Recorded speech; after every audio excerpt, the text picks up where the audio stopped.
Hello students, welcome back to my channel. Today I am going to solve Ray Martin প্রশ্নবিদ্যা 2024 second সামেটিভে আমরা 13 নম্বর স্কুলটি solve করব class 5 এর। তো চলো প্রথমত প্যাসেজটি শুরু করা যাক। প্যাসেজটিতে কি রয়েছে? প্রীতম বলছে, did Kumud Ranjan inspire him to write poems? Kumud Ranjan কি তাকে ইন্সপায়ার করেছিল কবিতা লিখতে? ফাদার বলছে, ইয়েস, হ্যাঁ, but Nazrul was also influenced by Rabindranath. Nazrul প্রভাবিত হয়েছিল রবীন্দ্রনাথের দ্বারা। অ্যান্ড দ্য পার্সিয়ান পোয়েটস, ফার্সি কবি like Hafez and Khayyam. Uncle Rahim তখন বলছে, did you know Nazrul join the army under the British? তুমি কি জানো ব্রিটিশদের অধীনে আর্মিতে জয়েন করেছিল নজরুল? He was in the 49th Bengal regiment, তিনি 49 বেঙ্গলের রেজিমেন্টে ছিলেন। After the first world war, প্রথম বিশ্বযুদ্ধের পর দ্য রেজিমেন্ট ওয়াজ ডিসব্যান্ডেড, সেই রেজিমেন্টটিকে ভেঙে দেওয়া হয়।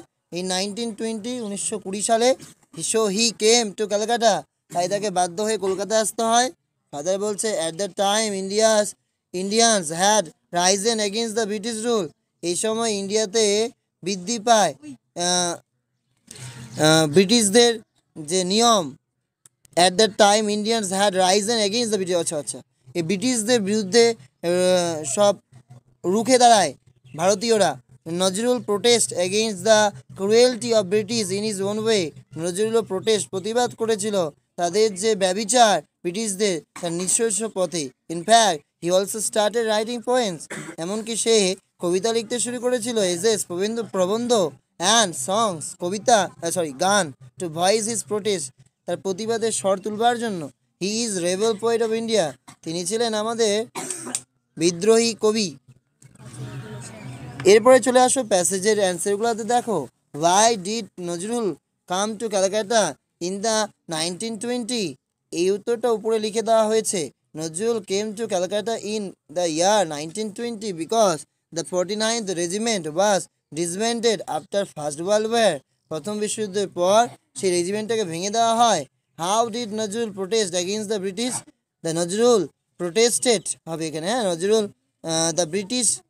the Nazrul protested against the British is by writings. Nazrul protested against the British by writings, poems, essays and songs. এই ছিল। রিঅ্যারেঞ্জ করতে হবে, ডিসব্যান্ডেড প্রথমেরটা হবে, পরেরটা হবে ক্রুয়েলটি। এরপর complete the following sentence with information from the text. Nazrul join the army under the British, he is the rebel poet of India. এরপরে রয়েছে মেক সেন্টেন্স তৈরি করতে পোয়েট দিয়ে Rabindranath Tagore was a great poet, British দিয়ে Nazrul join the army under British. এরপর filling the blanks with appropriate forms of verb. দেখো, the boy dash the problem yesterday মানে past tense, solve থেকে solved. Rohit dash to school everyday, Rohit comes to school everyday.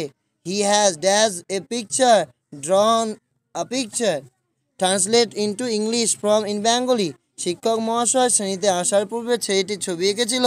The boy had drawn the picture before the teacher came to the class. মা খাবার বানানোর পরে আমি বাড়ি এসেছিলাম। I came home after mom had cook food. এই ছিল তোমাদের প্যাসেজটি। Thanks for watching this video.